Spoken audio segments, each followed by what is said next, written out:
El Chapo's plans to escape his new Supermax prison.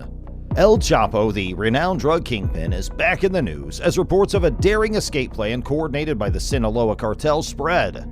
With the Supermax, the world's most secure prison, as his new home, it seemed impossible for him to escape.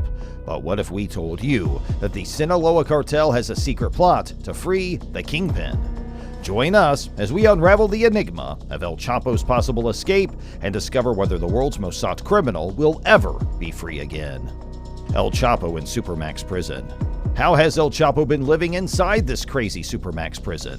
Joaquin El Chapo Guzman is a well-known Mexican drug lord who is being held in Florence, Colorado. He will spend the rest of his life sentence plus 30 years at the administrative maximum U.S. penitentiary. El Chapo got out of 2 Mexican prisons in 2001 and 2014, but his stay this time seems to be much longer. This Supermax prison is called the Alcatraz of the Rockies, and since it opened in 1994, no one has ever gotten out.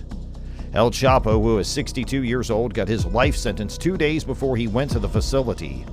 He joined well-known criminals such as the Unabomber Ted Kaczynski, Terry Nichols, who helped plan the Oklahoma City bombing, and the man who bombed the World Trade Center in 1993. All 400 people, including Chapo, who are locked up at the ADX, spend 23 hours a day in a soundproof cell and then have 1 hour of recreation time when they are closely watched. Their hour of supervised free time is spent handcuffed and in chains. Phones are not allowed, and there is only a very limited version of TV. Everything in the cell is made of stone and fixed to the floor or wall. The bed is made of concrete and has a small pad for a mattress. A small concrete stool is built into the floor, and a couple of small shelves stick out from the wall near the sink. Every cell is made with the goal of getting rid of threats in mind. Some cells have showers so that prisoners don't have to talk to guards as much, but they have a timer so that they don't flood. If the toilet gets clogged, it turns off. There's no tap on the sink. Inside the Supermax prison, where El Chapo is being held, inmates can earn more daily free time after a year depending on how they act. They don't stay there forever. The goal is for them to stay there for 3 years and then move to a less strict prison. Desperate act. So, how will he escape? The world's richest and most famous drug lord has sent tons of illegal drugs into Chicago over the course of decades. Now he wants his life sentence to be taken away. El Chapo has a hard time with this. In his racketeering conspiracy case, the man known as Shorty is trying to show a court that U.S. prosecutors did him wrong. The man was killed in a firefight that took place almost 9 years ago when Mexican commandos broke into his hotel room on the beach. At the time, federal authorities were looking for Chapo in Chicago, and he was also wanted in several other U.S. cities. He was eventually sent to Brooklyn, New York, in what some saw as a power move by the U.S. Attorney General at the time, who used to work there. Chapo was given a life sentence and sent to the airtight Supermax prison in Colorado to serve it.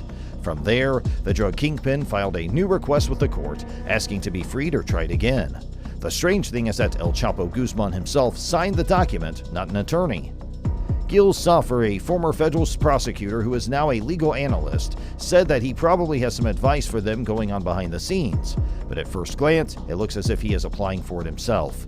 He has looked over Chapo's petition for the I-Team and says it is pretty standard habeas corpus petition that criticizes his lawyers, says the U.S. is unfairly trying to extradite him, and says prosecutors are treating him in a way that is against the law.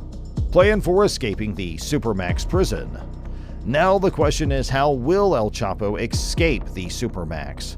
Do you recall how he escaped from 2 jails previously as proof that nothing's impossible for him, least of all the Supermax?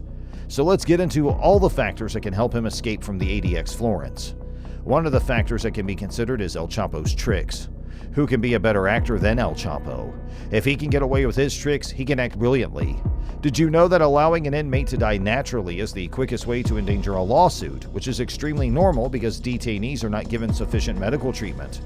If Guzman acted like he needed certain types of treatment, then he would have to be taken to a medical facility with only a few guards allowed during that time, and he would act as if his illness was sudden, causing a commotion. Because there would be limited time to create security precautions, this would be a drawback. You see, if we can discover this trick with this research, someone who has never been to prison might think of it, but someone who has had the experience of being in and escaping from prison not once but twice in the first place isn't going forth. The second factor is security.